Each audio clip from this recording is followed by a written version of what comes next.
Welcome back to another episode of That's Business. Today's episode is going to feature how to transition careers. This is the number one question I get asked every single day, being a resume writer, career coach, and in that field, owning the Resume Rescue.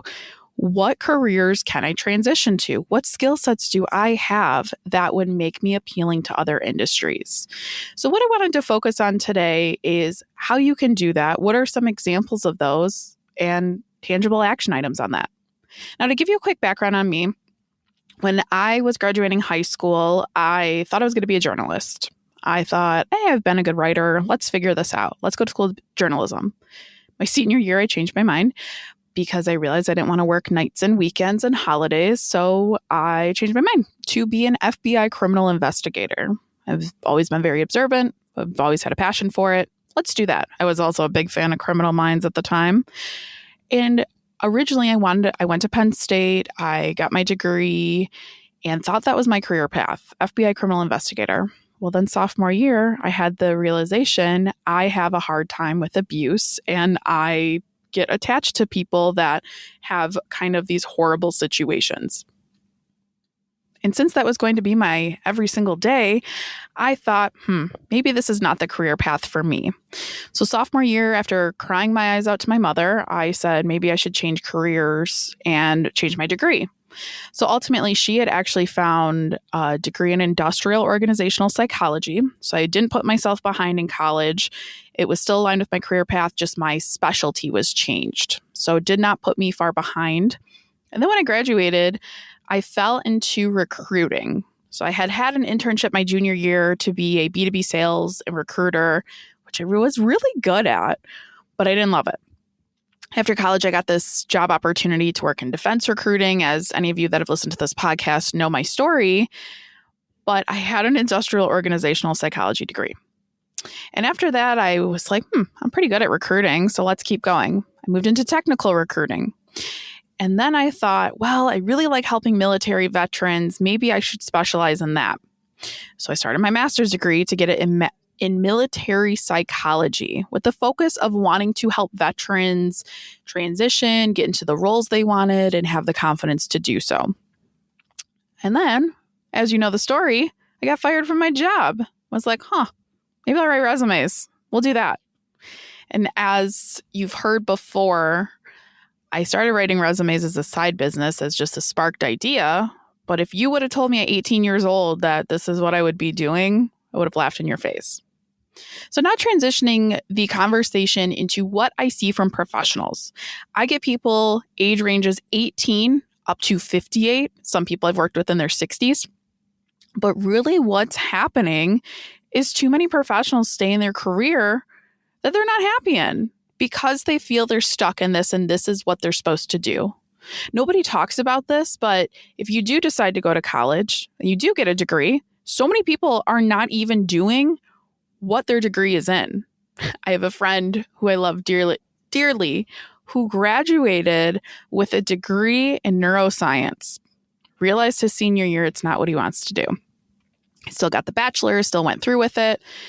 And then he realized he had a passion for being a developer. So he went back to college, he got a few certifications, and now he's a developer. Has nothing to do with his undergraduate degree. And this is where if you're not feeling your degree, that's okay. And if you didn't go to school and you're still not feeling your career, hey, guess what? That's okay too. But transitioning careers is super scary. I mean, depending on how old you are, different generations say you should stay at a job, you should never leave, you stay there for life. And that was the case years ago. But that's not what it is now. It doesn't have to be scary to transition careers because you do have a lot of skills that align with it.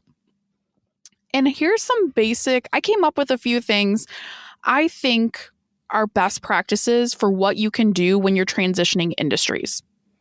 Going back to basics, shadow someone. Do you have a family friend? Do you have an actual friend?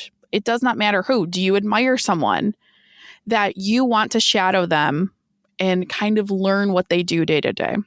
A lot more people are open to networking or giving you some insight in that.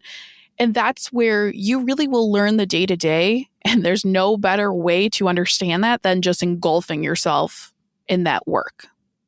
Shadowing is just so huge, and a lot of people are open to it. You also want to do your research. Now, if you have a passion, if you're someone that has something on the personal side that you're very passionate about, whether that's like animals or anything in the environment or anything, politics, I mean, this is where you can transition careers and do your research for what your job options are. Think of every tangible product.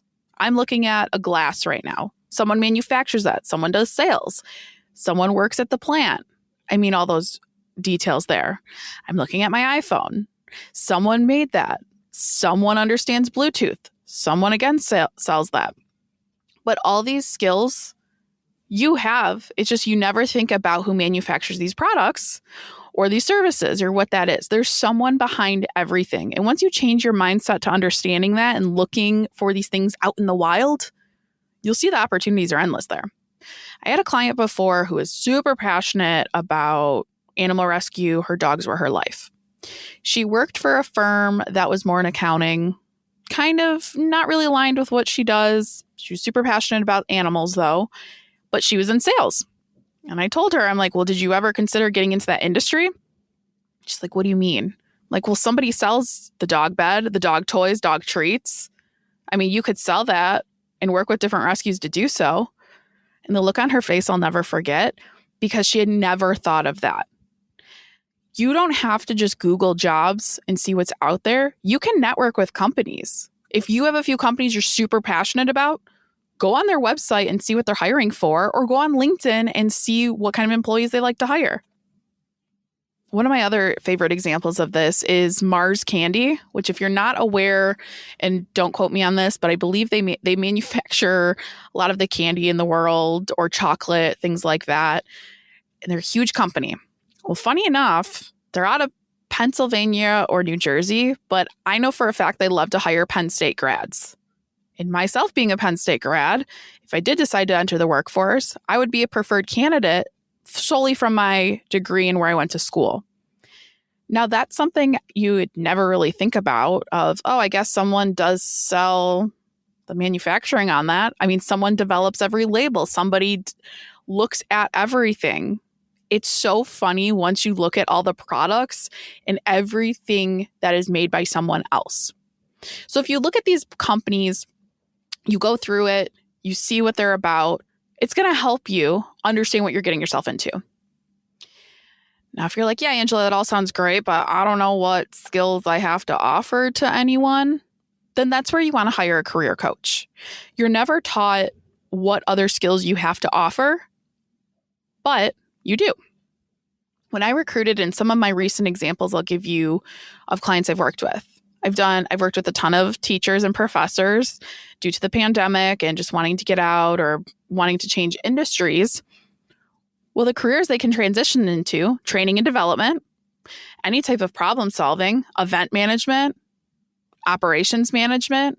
I mean, anyone that works in teaching is very level-headed for the most part and can work in these skill sets in a corporate environment, but it's a way of how you tailor your resume accordingly. When you work with a career coach, a good career coach will pull out your strengths and weaknesses and really paint the picture for you for what options you have in your career. And what I always preach on this podcast is I don't want personal you and professional you to be two different people. I want them to be the same. I want who you are when you wake up in the morning to be the same person you are at work. Obviously, you don't want to swear and you don't want to say some things that maybe run through your head on the personal side. But if you have passion projects or you have things you really like doing, find a job and find a boss and find a company that will support those. I am so sick of hearing of people, and I do feel bad, of people that wake up in the morning and dread their job. Do I think everyone wakes up and is like, oh, I love to work today? No, I own this company and I still don't even want to do that. But I'm still passionate about my work. My employees know they're valued. And do they love me all day, every day? Abso-freaking-lutely not. But they are excited about their voice being heard. They feel comfortable telling me when they don't like something or they don't feel comfortable. And that's what I love about doing what I do. And at the end of the day, when you're working with a career coach, you want to ask a lot of questions. A lot of people are so afraid to ask questions or think it's embarrassing. And I have the same conversation every day. I'm not happy. I want to move careers. I don't know where my skills align. I just really want to get out of this, but I don't think anyone would hire me. I don't want a potential employer to not like me. Why? The ball is in your court. You're interviewing a company as much as they're interviewing you. You need to have the confidence to do that. You need to understand where your skill set aligns that will work with another company or another industry. You do not have to stay in the same role your whole freaking career at all. If you go to college and you figured out that's what you want to do and you end up staying that route, good for you. That's awesome. And I love when people do that. But the realistic end of this is a lot of people change. How at 18 years old, when you graduate 17 or 18, when you graduate high school, how you're supposed to pick what you want to do for the next 50 years of your life? Excuse me? You heard my story that I changed career paths multiple times, but that's okay. It's kind of hilarious that was the ideology before. And why is it looked down upon? I know in my early 20s, I changed so much my personality. I never envisioned being on a podcast. I used to be very shy, very, sit in the back. I don't want attention on me. And obviously that's changed that I run a podcast. But I took ideas and ran with it. And that's what helped me get to where I wanted to be today. At the end of the day, you just want to have conversations. Just talk to people. Talk to people that are smarter than you, that are doing better than you. Talk to everyone. You cannot be this person that just thinks you know everything. You're not going to be successful. And I mean, are there some successful people that act like they know anything and are not the kindest? Abso-freaking-lutely. But when you're continuously learning, you're always open to conversations, you will learn so much and find that light bulb that goes off and says, this is what I want to do. Now, if you're sitting here listening to this and you're saying, well, I have a few things. I either have a passion project or I have a lot I'm looking to do. I've had clients that work in foster care or came from the foster care system that wanted to get into that more. I've had clients, like I talked about the animal rescue. You can take the personal side of you and make that into a career. You want to just map it out. Why are you interested in this career? What are your options within this career? And who do you know that you can connect with? I believe I've talked about this on previous episodes, but the simplest thing you can do when people are saying, "Oh, how are you doing, Angela?" What do we always say? "I'm good. I'm fine. Great. How are you?" No. Start reframing and saying, "Hey, I'm considering changing careers." Or, "Oh, I've been exploring what my other career options are." What's followed up with that? "Oh, no way. Tell me more about that. I'd love to hear about it." And that opens the door to opportunity. Maybe someone you're talking to is connected with someone else that's a hiring manager at a company you love and adore. Great. I had a client the other day who is obsessed with Patagonia, very much would love to work for them. He just lives, breathes, eats the brand. So I told him, "Well, who have you networked with? Why are you passionate about the brand? Talk to me on that." I showed him how to find people that work at the company he can network with.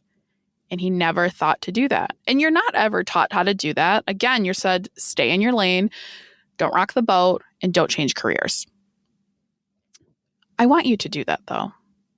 You have to be happy in your career. You'll have better mental health.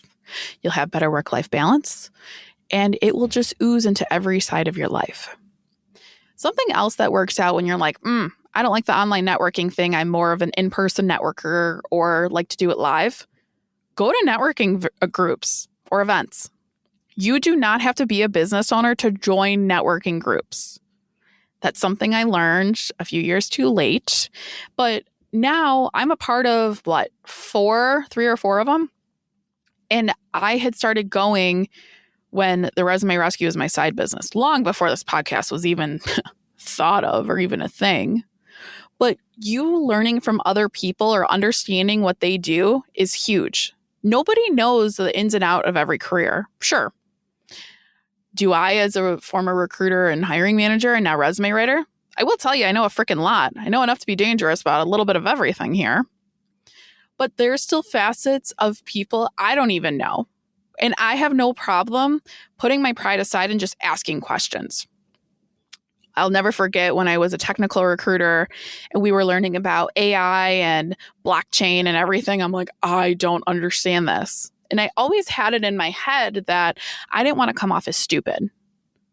But I knew nothing about this. I was like, what is IoT, Internet of Things? I don't understand any of this. And if you're listening to this episode and you're like, I don't even know what that is, that's okay. I learned from my experience by asking questions. I still ask candidates questions. I talk to them through their experience, and that's where I gather so much information.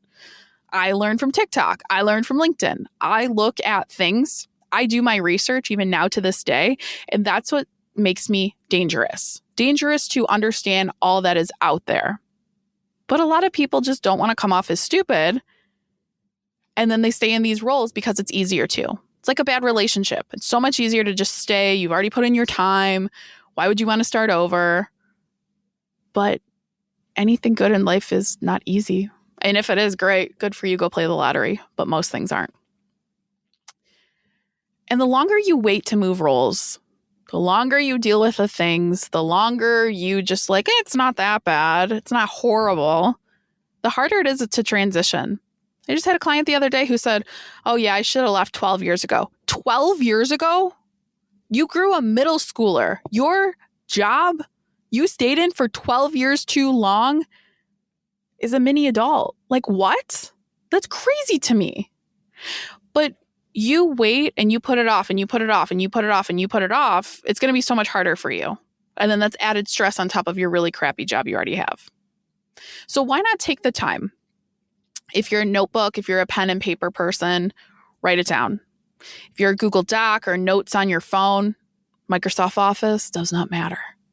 Voice messaging, love doing that too. But you want to map out what you're considering. Most people don't take the time to understand what they want or understand what their career options could be there. Or maybe you had this awesome idea for a product, a service, a career, anything. But most people think about it and it goes right out the door.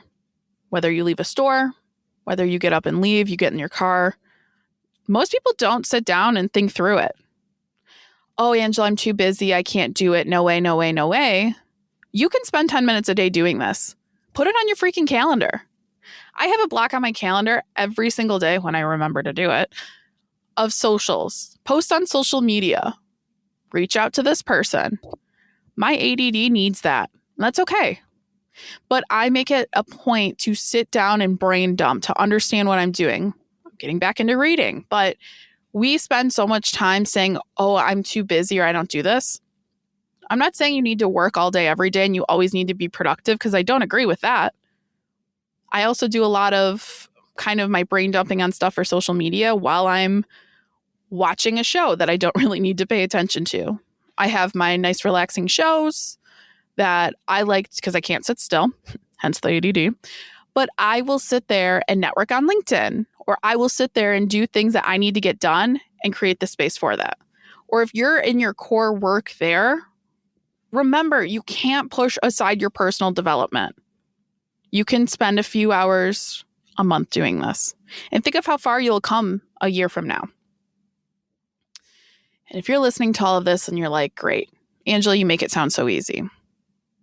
What if the employer doesn't see value and is just like, oh, I don't like this person?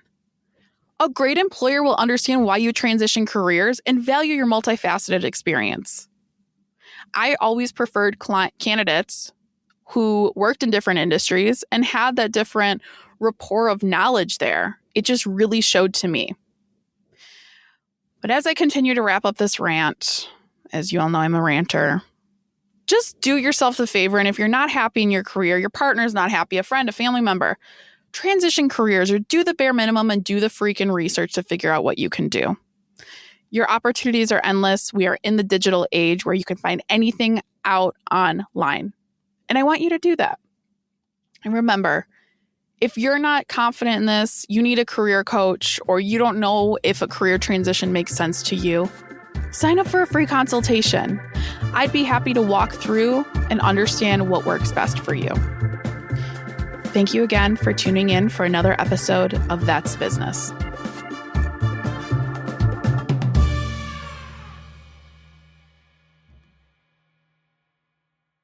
If you're looking for a career change and you're not sure where to start, the Resume Rescue can help. Sure, there's no such thing as the perfect fit for everyone, but here at the Resume Rescue, we're on a mission to find the perfect solution for you. Whether it's changing careers, updating a resume, learning LinkedIn, or practicing interviewing, we have you covered. Find us online at theresumerescue.com and find all of our contact info in our show notes.